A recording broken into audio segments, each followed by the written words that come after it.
복받은 사람입니다. 시작. 복받은 사람이라. 우리가 이 땅에 살 때는요. 이 땅에 살 때는 예수님께서 계속해서 우리를 초청하시지만 마지막 날이 되면은 우리가 하나님의 백성이 아닐 때 아무리 하나님께 문을 열어달라고 해도 그때는 이제 이미 때가 됐습니다. 여러분이 복받은 사람인 이유는 여러분이 하나님의 크신 은혜를 받아서 이 자리에 있기 때문입니다. 여러분이 이 자리에서 예배를 드릴 수 있는 것은 하나님께서 여러분을 정말 무진장 사랑하시고 그래서 하나님의 그 강권적인 역사로 여러분이 있는 것입니다. 그 사실을 믿으세요? 예, 여러분은 참 복받은 사람입니다. 저 여러분이요. 수련회 때에 이스라엘 백성이 악을 행하였으므로라는 말씀을 배웠습니다. 그런데 한 구절로 나왔기 때문에 그 말의 의미가 무엇인지 잘 알지 못할 수가 있어요. 그래서 목사님 수련회 때도 끝나고 나서 조금 다룬다고 말씀을 드렸는데 이제 교재가 왔지만 2학기 교재가 왔지만 오늘은 여기까지 좀 다루도록 하겠습니다. 자세히 뒤에 있는 말씀 19장을 전체를 다 봐야 이 말씀이 무슨 뜻인지 알 수가 있는데요. 그렇게 되면은 시간이 너무 지연되기 때문에 목사님이 이제 9절까지만 일단은 봤습니다. 자, 여러분 이 19장 1절 말씀을 같이 읽어보죠. 시작. 이스라엘의 왕이 없을 때 에브라임 산지 구석에 거류하는 어떤 레위 사람이 유다 베들레헴에서 선을 맞이하였더니 이스라엘의 왕이 없을 때에 이스라엘의 왕이 없을 때에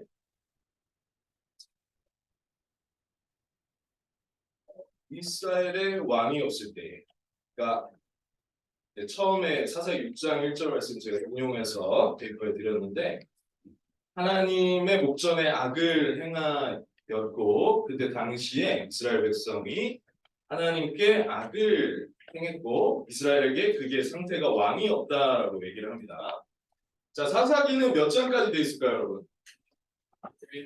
그렇죠. 이제 21장까지 돼 있는데 사사기의 이 18장부터 21장까지는 사사기의 코다라고 합니다. 코다는 뭐냐면 음악에 있어서 진승부죠. 코다라고 하면은 그거요. 네. 그게는 큰 악장이 이렇게 끝났을 때 무언가 거기 포인트를 주는 것을 코다라고 하는데요. 음악을 전공하셨어요? 한번 여쭤봤습니다. 네. 자, 이 사사기의 내용에서 18장부터 21장은 순서대로 마지막에 시간의 흐름상 마지막이어서 그런 것은 아니고요. 사실은 앞에 위치한 그런 시기적으로는 앞에 위치한 사건입니다. 18장부터 21장은. 그래서 하나님이 왕 되시지 않는 사회가 어떠한 것인지 보여주는 그런 본문인데요. 그 근거가 많이 있습니다. 이 비느하스라는 사람이 20장에 등장하는데 비느하스라는 사람은 민수기에도 등장하고 광야 때도 등장하고 여호수아 시대에도 등장하는 사람입니다. 만약 비느하스가 사사기의 후반부에 있다면 후반부에 살아 있었다면은 그 비느하스라는 사람은 몇백 년을 산게 됩니다. 그래서 성경학자들이 이것을 발견하고 이 18장부터 21장이 사사기의 코다라는 것을 발견했어요. 코다라는 것은 이 사사기의 의미, 왕이 없다는 의미, 악을 행했다는 의미에 대해서 잘 설명해주는 그런 본문이라는 것입니다. 여러 가지 근거가 있어요. 이 사건에 보면 전체가 지파들이 연합도 잘 되고요. 블레셋도 아직 대적자로 등장하지 않고 여호와의 궤가 후반부에는 실로에 있는데 베델과 미스바에 있는 것을 보면 이 말씀은 사사기의 전반부에 있었던 일이라고 할 수 있습니다. 즉 18장부터 21장은 시간상으로 뒤에 기록된 것은 아니다. 시간상으로 뒤에 있었던 일은 아니다라는 것을 알아야 합니다. 그렇다면 이것은 언제 일어난 사건인가? 전반부에 일어난 사건이에요. 동그라미 치세요. 전반부에 일어난 사건이다. 이스라엘의 왕이 없을 때 악을 행한 의미를 알려주는 것입니다. 악을 행하였으므로라는 한 절로 나왔기 때문에 이 한 절이 무슨 의미인지 우리가 알 수가 없겠죠. 그래서 이 본문을 통해서 그 악과 왕이 없을 때 어떠한 상황인지 말씀은 알려주고 있습니다. 자, 18장 말씀은요, 여러분 이게 다 이어지는 내용이라서 집중해서 잘 들으셨으면 좋겠어요. 자, 이 앞에는 레위 사람의 타락에 대한 내용이 나와요. 18장. 하나님을 특별히 섬기는 사람이 영적으로 타락한 뒤에 제사장의 타락. 이어서 나오는 그 타락의 실상을 말해주고 있어요. 그래서 도덕적인 타락이 이어져서 나오는 것을 우리가 볼 수가 있습니다. 즉, 이 말씀은 무엇을 말씀하고 있냐면 하나님이 왕 되시지 않는 사회는 어떠한 모습을 갖추게 되는가라는 모습을 나타내고 있습니다. 먼저는 영적인 타락이 있어요. 그러니까 제사장들의 타락이 있어요. 오늘 말로 하면 이제 교회에 특별히 섬기는 목사님들이나 사역자분들의 어떤 타락을 가리킨다라고 할 수 있어요. 영적인 타락이 먼저 있고 그 다음에 일어나는 것 사회의 도덕적인 타락이 일어나게 됩니다. 여러분 우리 다 마찬가지입니다. 한 사람이 무언가 삶이 무너졌을 때 뭔가 이제 내 삶에서 있잖아요. 불평, 불만이 막 많아지고 막 그런 것은 영적으로 건강한 상태가 아니에요. 여러분이 여러분의 삶에서 뭔가 하나님이 일해 주셔서 감사하다 이런 감사가 나올 때 굉장히 우리가 영적으로 건강한 상태인데 건강하지 않을 때 어떤 불만, 불평, 불만이 일어나죠. 그리고 나서 이제 그 제사장 그룹에 타락이 있고 제사장 그룹에 타락이 있고 오늘 본문을 보면 그다음에 사회에서 도덕적인 타락이 일어나는 것을 사사기 말씀은 말씀하고 있습니다. 자, 그 사회가 어떤 사회였는지 목사님이 말씀을 설명해 줄 거예요. 여러분이 집중해서 잘 들으시면 큰 유익이 있을 거라고 생각이 되는데 첫 번째로는 뭐냐면 이름이 없는 사회입니다. 여러분 19장 말씀 보세요. 자, 19장 말씀에 보시면은 여기 나오는 사람들을 보면 특징이 있습니다. 자, 2절 말씀에 그 첩이 행음하고 남편을 떠나 첩 남편 그리고 3절 말씀에 보세요. 그 남편이 그 여자에게 그 다음에 하인 한 사람 그 여자의 아버지 공통점이 뭐예요? 이름이 없어. 이름이 없어. 이 타락한 사회의 실상은 뭐냐면 개인의 고유한 정체성을 고유한 사람으로 인정하지 않는 사회라는 거예요. 여러분 말이 확 이해가 가실 거예요. 그러니까 누구에 대해서 얘기할 때 걔 있잖아. 걔 말이야. 이렇게 얘기할 때 어떤 느낌이에요? 굉장히 그 사람을 깔보고 조금 얕보는 그런 말투가 들어있습니다. 그런데 예를 들면 은찬아 이렇게 얘기를 했을 때 어때요? 부드럽지 않아요? 뭐 이름을 부를 때는 고유한 인격성이 드러나고 그래서 우리도 막 왠지 모르게 성이랑 같이 부르면은 왠지 모르게 화났나 이런 느낌이 들 때가 있잖아요. 그쵸? 여러분이 잘 이해하실 겁니다. 근데 그것보다 더한 거 야, 너 임마 야, 너 임마 게임 생각나는데 이제 그런 이제 상태는 이 사람을 고유한 게임에 대해서 얘기한 거 아닌 거 알죠? 고유한 상태에 대한 어떤 고유한 정체성을 가진 사람으로 인정하지 않는 그런 상태라는 것을 알 수가 있어요. 물론 이 말씀 자체는 어떤 말씀이냐면은 이 말씀 자체는 이 사사시대에 일어난 사건을 대표적으로 말해주는 말씀이지만 동시에 이 사회는 어떤 사회였냐? 이름 없이 취급하는. 여러분 우리 교회도 마찬가지입니다. 여러분은 굉장히 사람을 존중해서 말해줘야 돼요. 이미 그렇게 하고 계시죠? 효리나 사랑아 이렇게 이름을 불러주죠. 그렇죠? 인천아, 혜성아 이렇게 이름을 불러주잖아요. 그리고 뭔가 굉장히 존중하는 우리 선생님, 목사님 이렇게 이제 존중해서 불러주는 거잖아요. 교회에서 여러분들이 그런 연습을 잘 하셔야 됩니다. 다른 사람을 존중히 여기면서 그렇게 이름을 불러주는 것을 잘 해야 돼요. 자, 근데 여기 보면 이름이 일단 안 나오잖아요. 이러한 사회 체제가 가난한 사회 시스템이었던 그 사람을 개인의 고유한 인격을 인정하지 않고 함부로 대하는 그런 사회였습니다. 그렇다면 어떻게 될까요? 이것이 다른 사람을 짓밟고 그리고 이름도 없는 사람으로 취급하는 것이죠. 무시하는 것이죠. 자, 목사님 먼저 이름이 없다는 것을 말씀을 드렸어요. 그래서 고유한 개인의 이 정체성이 인정되지 않는다. 자, 그런데 여러분이 이 말씀의 내용을 알아야 돼. 근데 이 말씀의 내용은 여러분이 쉽게 이해할 수 있는 것은 아니어서 목사님이 함께 읽으면서 설명을 해줄 텐데, 영적인 타락 이후에는 도덕적인 타락이 있어요. 우리 사회를 보면은 굉장한 어떤 도덕적인 타락 부분이 있는데, 목사님이 이제 하나하나 다룰 텐데 성경 말씀을 먼저 다뤄줄 거예요. 첫 번째는 뭐냐면 같이 읽어봅시다. 자, 19장 말씀.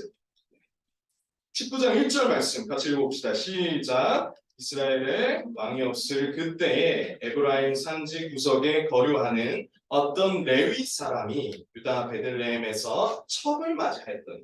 자, 이 말씀 보시면 어떻게 돼 있어요? 누가 첩을 맞이했어요? 바로 레위 사람. 레위 사람은 하나님께 특별히 구별되어서 하나님께 제사를 드리고 백성들을 이끄는 사람이에요. 근데 이 사람이 누가 있어요? 첩이 있어요. 이 결혼 관계, 가정 관계에서 무언가 문제가 있는 것이죠. 첩이 있고, 그 다음에 2절 말씀을 보면 어떻게 나와요? 자, 2절 말씀, 성은아, 2절 말씀 읽어보자. 시작.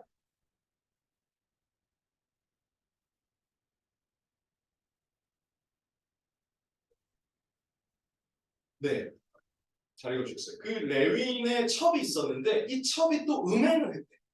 그러니까, 음란을 행한 것이죠. 자, 그 다음에 이제 그 남자가, 이 스토리를 이해해야 돼. 그 남자가 이 여자를 데리러 그 장인의 집으로 간 거예요. 레위인이 장인의 집으로 갔는데 이 노인이 읽으신 거 어때요? 굉장히 극진히 환대를 하죠. 그렇죠? 극진히 대접을 했습니다. 자, 일단 도덕적인 기준이 무너진 것은 뭐예요? 결혼 관계가 깨진다는 것입니다. 우리 사회에도 그렇죠. 간통죄 폐지됐죠. 물론 억울한 부분이 많이 있을 수 있겠지만 결혼 관계가 무너져 있고 그런 부분이 우리가 많이 이 세상에서 발견할 수가 있죠. 자, 그 다음에 그 첩이 또 음행을 하는 사건이 일어나서 어떤 이런 관계가 무너져 있다라는 것을 볼 수가 있습니다. 그리고 나그네가 대접받을 권리가 있었는데 이 장인은 열렬한 대접을 해주는데 뒤에 보면은 어떤 지역에서는 굉장히 이런 대접이 어떠했는지 나오고 있어요. 자, 목사님 보세요. 자, 이 레위인이 이 장인의 집에 머물고 이 첩을 데리고 가려고 했단 말이에요. 그래서 이제 극진한 대접을 받고 이렇게 가게 됩니다. 안 읽은 내용의 말씀 읽어 이제 설명해 드리는 거예요.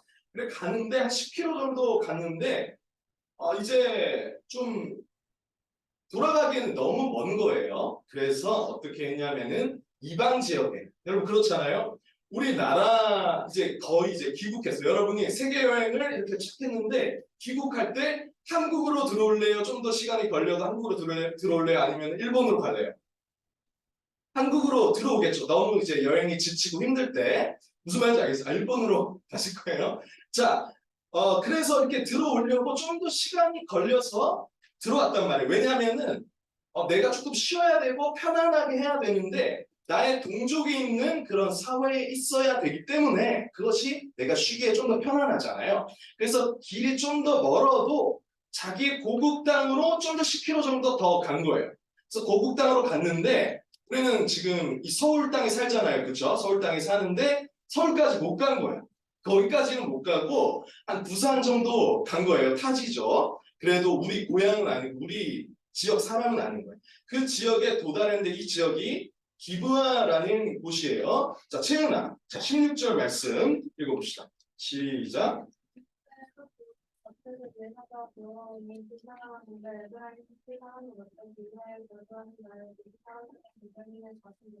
아멘. 네, 보니까 어디에 있었냐면은 기브아. 이제 기브아 끝까지 이 사람이 첩을 데리고 같이 온 거야. 같이 왔는데 보니까 사람들이 환영을 안 해. 예를 들어서 서울 사람이 부산에 갔는데 부산에서 이 사람이 정말 너무 쉬어야 하는데 이 사람이 도울 사람이 아무도 없는 거야. 그래서 한 사람이 나왔는데 우리 채은이가 읽어준 그 노인이었어. 근데 이 노인은 원래 말하자면 기부한 사람이 아니에요. 기부한 사람이 아닌데 아무도 안 도와주니까 원래는 나그네를 극진히 대접하는 이 율법이 있었어요. 그런데 아무도 안 도와주니까 이 노인이 타지에서 온 사람인데 자기도 이제 적응한 지 얼마 안 됐어. 근데 이 사람이 도와주려고 하는 거예요. 이 노인이 도와주려고 이제 갔어요. 자, 20절 말씀. 사랑아, 읽어보자. 20절.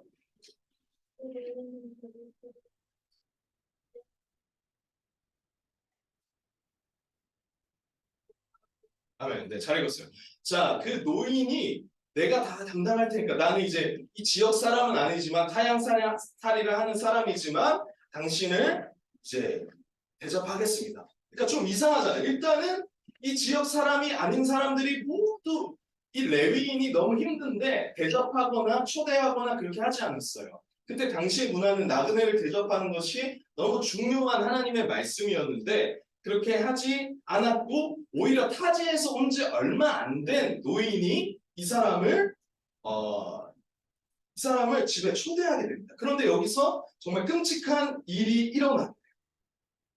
자, 22절 말씀을 우리 아영이가 한번 읽어보자.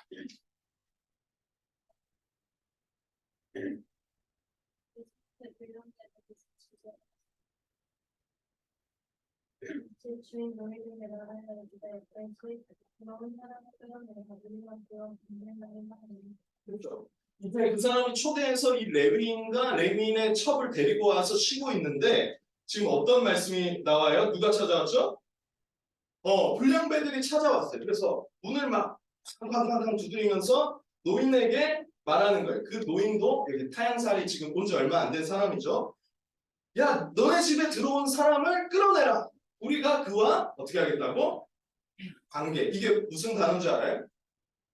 공성 강간을 하겠다는 그런 뜻이에요. 집단 성폭행을 하겠다는 그런 뜻입니다. 불량배가 와서 성경에 이런 끔찍한 얘기가 있어요. 성경에 불교나 다른 경전에는 그런 좋은 말만 있을지 몰라요. 성경은 진실을 직시하게끔 해주고 있어요. 그래서 이 소돔과 고모라 때 그런 사건이 일어났었죠. 그 롯의 집에 초대했는데 여러분 다 알죠? 롯의 집에 초대했는데 그 사람이 천사들을 초대해서 들어오니까 내가 그 사람을 폭행하겠다라면서 그 남자를 달라고 이렇게 합니다. 그런 사회가 돼 있어요. 그런 사회가 돼 있으니까 이 노인이 굉장히 독특한 말을 합니다. 23절, 24절인데요. 23절 인찬이가 한번 읽어보죠.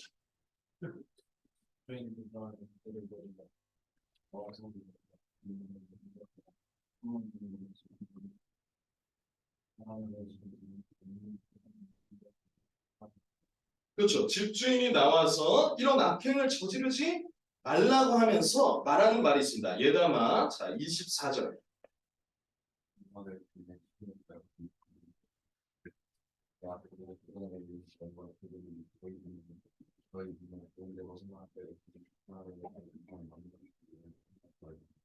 자, 그렇죠. 여러분, 이 레위인은 남자예요, 여자예요? 남자죠. 지금 이 남자를 데려가서 이렇게 성폭행을 하겠다라고 한 그런 사회가 돼 있어요. 그리고 24절 말씀에 보니까 이 노인도 좀 이상해. 노인 어떻게 해요? 내 처녀 딸이 있대. 내 처녀 딸을 주거나 이 사람의 첩이 있으니까 그 행음한 첩을 지금 데리고 노인 이렇게 레위인이 같이 왔잖아요. 그 여자를 주겠다는 거예요. 여러분 이해돼요? 따라하고 있어요? 어이가 없죠. 황당한 이런 사건이 기록되어 있습니다. 그래서 이 사람은 실제로 누구를 주냐면은 이 사람의 딸을 주는 게 아니라 이 첩을 내어줘요. 끔찍한 사건이죠. 그래서 불량배들이 밤새도록 이렇게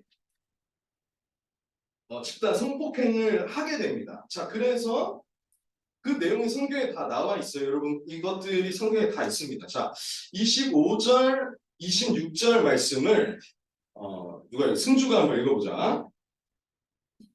네, 25절, 26절, 19장. 우리가 이제 안되고 그 사람이 지금 그들이 인상 그들이 그 다른 것고 너희들이 이제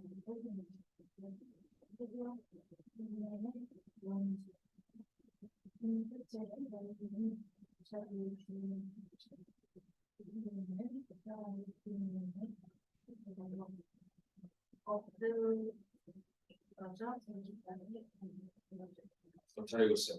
자, 보니까 그 첩을 내어줬고 엄맹했던 그 첩을 이 노인이 내어줬어요. 이것도 참 이상하죠. 그리고 이 사람이 이제 우리 승주가 읽을 때 엎드러져 이렇게 굉장히 자세하게 읽었는데 엎드러져서 이렇게 딱 문지방에 손을 잡고 죽은 거예요. 이해가 돼요? 문지방에 이렇게 손을 잡고 왜 힘이 없으니까 밤새도록 폭행을 당하고 힘이 없으니까 이렇게 남편은 어디 갔니? 그렇게 찾으려고 했던 그 남편은 얘기가 안 나오는 거예요. 여러분, 그래서 이 지금 2-3번 하고 있죠? 한번 쭉 적어보세요. 2-1에 레위인의 첩의 음행, 마송님 대접 다 따라 적었죠. 환영받지 못한 레위인이 있었고 그곳에서 한 노인이 초대를 했는데 불량배들이 이제 협박을 해서 이 여자를 첩을 내어주게 됩니다. 그리고 이 여자는 죽게 됩니다. 이것을 통해서 여러분 이 사회가 어떤 사회인지를 알 수가 있어요. 여러분 이 사회에서 이스라엘이 여호와 앞에 악을 행했다라는 말이 어떤 의미인지, 이스라엘이 왕이 없다는 것이 어떤 의미인지 코다로서 설명해 주고 있어요. 이런 기본적인 사회 통념이 통하지 않는 그런 사회, 막무가내로 상대를 무시하고 그런 가치관을 반영하고 있는 것이죠. 왜 엎드려졌을까요? 문 두드릴 힘도 없는 거예요. 문 두드릴 힘도 없고 폭행을 당해서 힘도 없는 상태에서 문지방에 손을 잡고 쓰러져 있는데 남편은 이 사람을 보려고 해야 될 거 아니에요. 남편 이 사람을 찾을 생각이라도 해야 될 거 아니에요. 그럴 생각도 안 했다 이거죠. 성경이 이런 끔찍한 이야기를 그대로 기록하고 있어요. 가감없이 기록하고 있어요. 우리는 이런 말씀을 봤을 때 속이 불이 타는 것이죠. 자, 우리 사회에도 마지막 얘기가 있는데 자, 이 여자가 하는 일이 있습니다. 지금 레위인이 하는 일이 있는데 정말 막장이에요. 자, 29절 말씀 주예요. 읽어보자. 29절.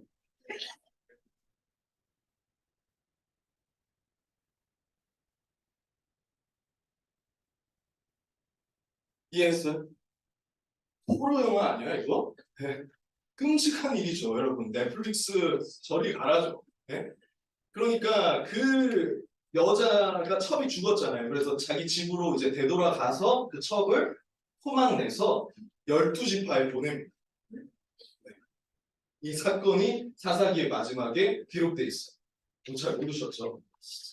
자, 우리 사회에도 얼마 전에 끔찍한 사건이 있었습니다. 이게 뭐 너클이라고 그래요. 그래서 기사에서 제가 사진을 봤는데 신림동에서 이 사람이 계획 범죄를 했어요. CCTV가 없는 범행 장소를 찾아서 너클이라는 거 원래 이제 좀 몸이 약하고 여성들이나 이런 사람들이 자신을 보호하기 위한 호신용으로 낀다고 그래요. 너클을. 저도 찾아보니까 알았는데 너클이 뭐야? 이렇게 해서 찾아보다가 알았는데 이거를 끼고 이 여자를 폭행을 한 우리 한국 사회 얼마 전에 신림동에서 일어난 사건이에요.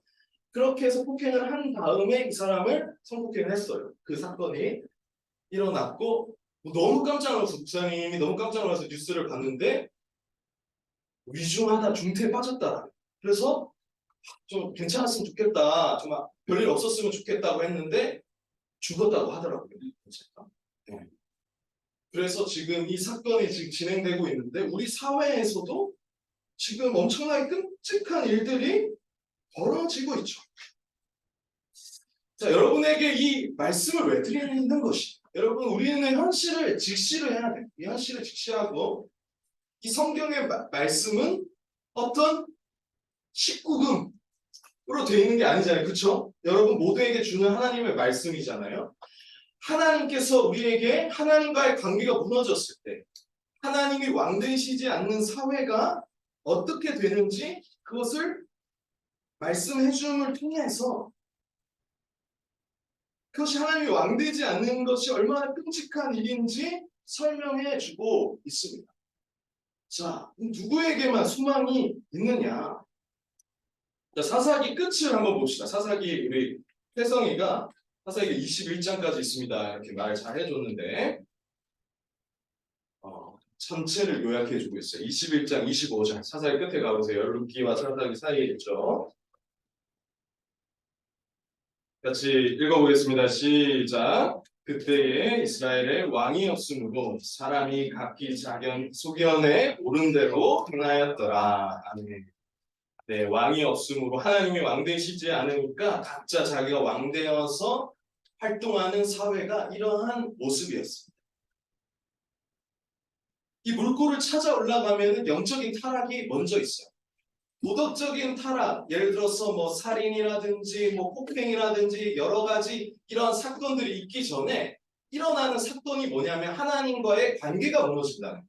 그래서 하나님과의 관계 회복이 깨졌을 때 그 다음에 일어나는 일들이 사회로 도덕적인 타락이 일어나게 되는 것입니다. 여러분, 이 사람은 레위인이었어요. 하나님을 제사를 드리고 하나님을 경외하는 사람이었는데 이 사람을 이렇게 기부한 사람들이 다루는 것을 봤을 때 이 사회가 하나님에 대해서 얼마나 멸시했는지 알 수가 있어요. 하나님의 말씀을 가르치는 그리고 가르치고 그 성전에서 섬기는 레위인, 그리고 그 레위인에 대한 얘기는 18장에 더 나오는데요. 그 사람도 타락해 있었죠. 끔찍한 것입니다.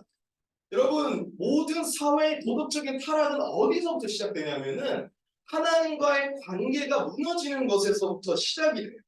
그래서 많은 것들이 나오는 것입니다. 남색하는 것부터 시작해서 사람을 고유하게 인정하지 않고 무시하는 그런 사회로서 발전하게 되는 것입니다. 그래서 이 사사기의 성경 말씀이 우리에게 뭘 말하고 있어요? 인간들에게 소망이 없구나. 하나님을 떠나서는 우리에게 정말로 소망이 없다라는 것을 말해주고 있어요. 그래서 하나님께서 누구를 세우시냐면 사사를 세우셨어요. 여러분, 수련회했던 것들을 목사님 오늘 이제 마감을 하고 정리를 해줄 거예요. 자, 그래서 하나님이 사사를 세우시는 거예요. 사사를 세워서 기드온, 온니엘, 에훗, 삼손과 같은 사사를 세워서 그 사람이 영적 리더의 역할을 함을 통해서 하나님과의 관계가 무너지지 않도록 하나님께서 그 사사를 계속 보내셔서 역사하셨던 거예요.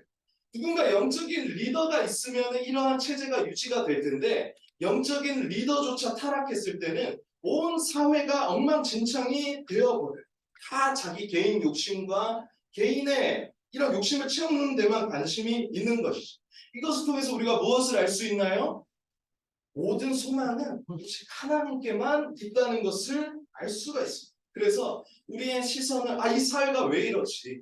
이 사회가 왜 살만한 사회가 아니지? 라는 것에 대해서 여러분이 눈을 돌릴 때 하나님과의 관계가 무너졌구나라는 것을 깨달아야 됩니다. 하나님이 왕이 아니시구나라는 것을 알아야 돼요. 그래서 우리의 이 안타까운 시선을 누구에게 돌려야 됩니까? 왕이신 예수 그리스도께 돌려야 한다는 것을 사사기는 말하고 있는 거예요. 할렐루야. 소망은 하나님께 있다는 것을 말하는 각자 왕이 되어서 다스리는 사회의 실상의 악이 어떠한 것인지 보여주고 있는 것이죠. 자, 오늘날 우리 사회는 이러한 문제를 크게 관심 가지지 않았습니다. 경제 발전이나 그런 데 많이 관심을 가져서 굉장히 성공하는 데 관심을 가졌어요. 그런데 나라가 이제는 어떠한 데 비용을 투자하고 있죠. 사회복지 사업이라든지 인문학 강좌라든지 종교들이 이러한 사회의 타락 실상을 조금이라도 완화시켜 주길 바라면서 많은 돈들을 국가에서 투자를 하는 거예요. 그래서 국가의 지출 비용 중에서 이런 비용을 보조해서 이런 도덕을 세우고자 하는 거예요. 그런데 이 사회 중심에는 뭐가 있었다? 하나님과의 관계가 깨져 있었고 하나님이 왕이 아니신 문제가 있었습니다. 여러분, 결론의 말씀을 드리겠습니다. 자, 2-5는 이중성이에요. 레위인의 이중성. 첩을 찾으러 가면서도 그 첩을 구해주지 않는 레위인의 이중성을 말한 거예요. 자, 그래서 오직 하나님께만 소망이 있는데 결론의 말씀을 드리면은 잘 들으세요, 여러분. 중간 지대라는 것은 없습니다. 하나님을 믿거나 아니면은 이렇게 타락의 실상 속에서 살아가고 둘 중에 하나밖에 없어요. 둘 중에 하나밖에 없어요.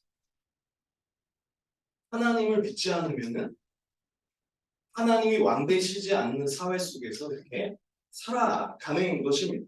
여러분, 그래서 하나님의 은혜가 여러분을 사로잡지 못할 때 우리는 이 거룩한 것을 짓밟는 단계로 나아가게 돼요. 이것이 이제 영적인 세계.